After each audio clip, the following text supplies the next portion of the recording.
সুপ্রিয় দর্শক, আসসালামু আলাইকুম। আশা করি সবাই ভালো আছেন। যদিও ভালো থাকার কথা বলছি, কিন্তু আমার চ্যানেলে যে সমস্ত কমেন্টস এসেছে তাতে করে বোঝা যাচ্ছে অনেক দর্শক কিন্তু আমার ভালো নেই। কারণ গত বৃহস্পতিবার রাত থেকে কিন্তু ই নামজারি আবেদনের যে পুরাতন ফর্ম সেটি বন্ধ করে দেওয়া হয়েছে। শুধু যে নতুন লেটেস্ট ফর্মটি ছিল, শুধু সেই ফর্মটির মাধ্যমে কিন্তু এখন আবেদন করা যাচ্ছে।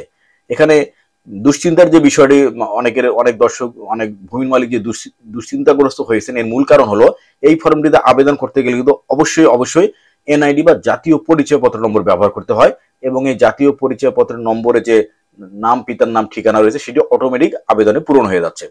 তাহলে যাদের জাতীয় পরিচয়পত্র নম্বর বা এনআইডি নেই, তারা কি, বিশেষ করে যারা 18 বছরের নিচে এবং যারা প্রবাসী, তারা কি তাহলে এই ফর্মে ই নামজারি আবেদন করতে পারবে না? তাদের কি জমি নামজারি হবে না?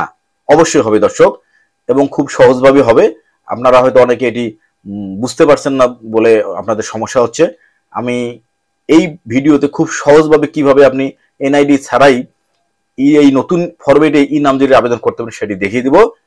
তার আগে দর্শক, ভূমি সেবা সংক্রান্ত যে কোনো আপডেট, যে কোনো নতুন বিষয় সুন্দর, সাবলীল, সহজভাবে জানতে এবং প্রত্যেকটি বিষয়ের খুঁটিনাটি জানতে অবশ্যই আমার চ্যানেলটি নিজে তো সাবস্ক্রাইব করবেনই, অন্যকে সাবস্ক্রাইব করার জন্য উৎসাহিত করবেন, লাইকস, কমেন্টস এবং শেয়ার করবেন। দর্শক, তাহলে কথা না বাড়িয়ে চলুন কিভাবে এই এনআইডি ছাড়া নতুন ই নামজারি আবেদন ফর্মটি পূরণ করা যায় সেটি আমরা শিখে নিই।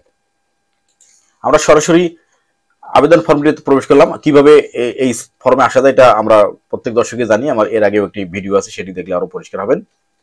এখানে দর্শক, আপনি মালিকানার যে কোনো একটি আপনার ইচ্ছে মতো সিলেক্ট করবেন। 2 নম্বর যে ক্রেতা বা বাদী বা গ্রহীতার তথ্য, এখানে ব্যক্তি এবং প্রতিষ্ঠান, আমরা ব্যক্তি মালিকানার তথ্যই পূরণ করব। এখন দেখুন, যেটি মোস্ট ইম্পর্টেন্ট এই ভিডিও, আজকের ভিডিওর জন্য, 18 বছর ঊর্ধ্বে সকল গ্রহীতার জাতীয় পরিচয়পত্র আছে কি না। যেহেতু আমরা নাই, যাদের নেই সেই সমস্ত আবেদনকারী আবেদন করতে নাতে ক্লিক করব। দেখুন, নাতে সিলেক্ট করার সাথে সাথে কিন্তু নিচের দিকে চলে এসেছে প্রতিনিধির জাতীয় পরিচয়পত্র তথ্য, মানে যাদের এনআইডি নেই তারা কিন্তু প্রতিনিধির মাধ্যমে এই ফর্মটি পূরণ করবে। তাহলে আপনি আপনার প্রতিনিধির জাতীয় পরিচয়পত্র নম্বর দিয়ে দিবেন। এরপর জন্ম তারিখ দিতে হবে। ক্যালেন্ডার থেকে জন্ম তারিখ সিলেক্ট করে দিবেন। এরপর আপনি মোবাইল নম্বর দিবেন। এই মোবাইল নম্বর কিন্তু একটি ওটিপি চলে যাবে। এরপর যথারীতি এগুলো আপনারা জানেন, আপনার বিভাগ, জেলা, উপজেলা এবং সর্বশেষ মৌজা সিলেক্ট করবেন।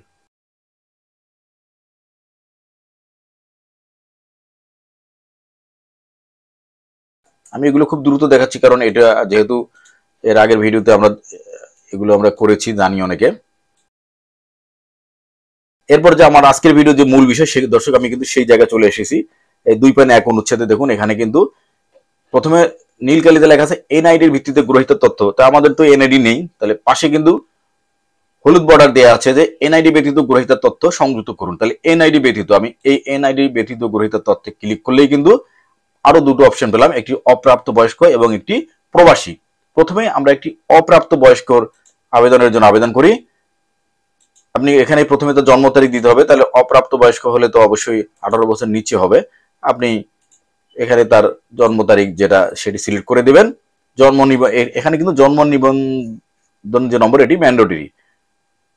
এখানে দেখুন, জন্ম নিবন্ধন নাম্বার প্রত্যেকে তো এখন প্রত্যেক 18 বছরের নিচে যারা বাংলাদেশের নাগরিক, যাদের সন্তান, তাদের কিন্তু জন্ম নিবন্ধন রয়েছে। আপনি জন্ম নিবন্ধন দিয়ে দিবেন। জন্ম নিবন্ধন নম্বর দেওয়ার পর আবেদনকারীর নাম আমি খুব সংক্ষেপে লিখে দিলাম। আপনি আপনার প্রকৃত নাম লিখবেন, পিতার নাম, মাতার নাম, মোবাইল নাম্বার দিয়ে দিবেন। এখানে কিন্তু মানে পিতার মোবাইল নাম্বার দিয়ে দিবেন।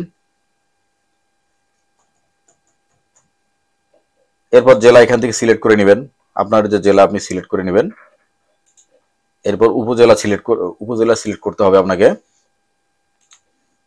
এর অভিভাবকের তথ্য, দর্শক, অভিভাবকের তথ্য আপনি এই যে আই চিহ্নিত যে নীল রঙের যে গোল বক্সটি রয়েছে, সেখানে কিন্তু আপনাকে, এখানে কিন্তু কার্সার রাখলে আপনি দেখতে পারবেন অভিভাবকের তথ্য বলতে অভিভাবকের নাম, ঠিকানা এবং মোবাইল নাম্বার দিবেন। আপনি এখানে আপনার যে প্রতিনিধি তার নামও দিতে পারেন, অথবা যদি মনে করেন যে প্রতিনিধি একজন, পিতা আরেকজন, তাহলে অভিভাবক হিসেবে ওই পিতার নামে আবার লিখে দিতে পারেন। ঠিকানা এবং ঠিকানা সংক্ষেপে আমি লিখে দিলাম, এবং এখানে কিন্তু আবার মোবাইল নম্বর দিতে হবে। মোবাইল নাম্বার, এবং এখানে আবার ঠিকানা, পূর্ণাঙ্গ ঠিকানা তাহলে দিয়ে দিবেন। এখানে পূর্ণাঙ্গ ঠিকানা দিয়ে দিলাম।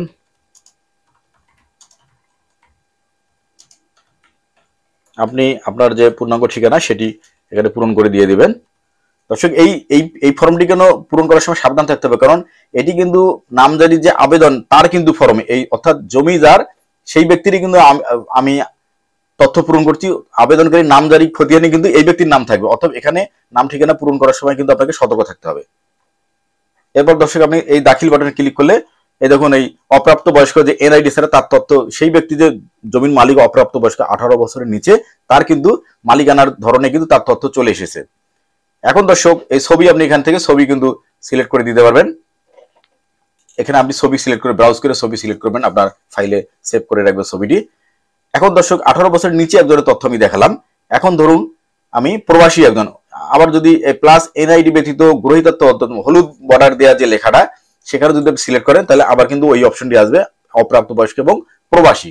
তাহলে আমরা যেহেতু অপ্রাপ্ত বয়স্কর এনআইডি ছাড়া তথ্য পূরণ করলাম, নামজারি আবেদনের কিভাবে সে নামজারি করতে হবে সেটি করতে পারলাম, তাহলে এখন আমরা প্রবাসীর এই বক্সটি সিলেক্ট করি। এবার তাহলে প্রবাসীর অনেকের কিন্তু পাসপোর্ট রয়েছে, জন্ম নিবন্ধন রয়েছে, কিন্তু তার অনেকের জাতীয় পরিচয়পত্র নম্বর নেই, সেক্ষেত্রে তারা কিন্তু এই প্রতিনিধির মাধ্যমে একইভাবে আবেদন করতে পারবে। তাহলে এখানে জন্ম তারিখ দিতে হবে, প্রবাসীরা অবশ্যই 18 বছরের উপরে, তার আপনি একটি জন্ম তারিখ সহ দিয়ে দিবেন। এরপর জন্ম নিবন্ধন নম্বর কিন্তু দর্শক ম্যান্ডেটরি, এখানে এটি অবশ্যই দিতে হবে, আপনি জন্ম নিবন্ধন নম্বর অবশ্যই পূরণ করে দিয়ে দিবেন। এরপর আবেদনকারীর নাম, আমি সংক্ষেপে লিখছি, আপনারা প্রকৃত নাম সঠিকভাবে লিখবেন। তো মায়ের নাম দিতে হবে, মায়ের নাম অবশ্যই দিতে হবে, এবং মোবাইল নম্বরও কিন্তু এখানে দিতে হবে। যথারীতি জেলা এখানে পূরণ করে দিতে হবে, জেলা উপরে দেখা যাচ্ছে শো করতেছে, এখানে সিলেক্ট করে দিবেন। উপজেলাও এখান থেকে সিলেক্ট করে দিতে পারবেন আপনি। এখন দেখুন এখানে কিন্তু স্থানীয় প্রতিনিধি, যেহেতু প্রবাসী তার ক্ষেত্রে কিন্তু স্থানীয় প্রতিনিধি তার নিজস্ব আত্মীয় স্বজনও হতে পারে, বা বন্ধু বান্ধবও দিতে পারেন আপনি। এখন এখানে কিন্তু আপনি যে প্রতিনিধির মাধ্যমে আবেদন করছেন তার নামও দিতে পারেন, অন্য কারোর নামও আপনি ব্যবহার করতে পারেন।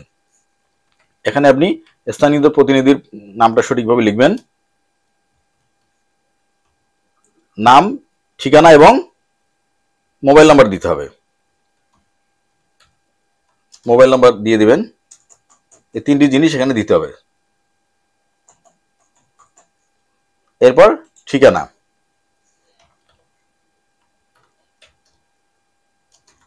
ঠিকানাটা এখানে সঠিকভাবে দিয়ে দেবেন, মহল্লার নাম, পাড়ার নাম, পোস্ট অফিস সহ দিতে পারেন এবং থানা সহ।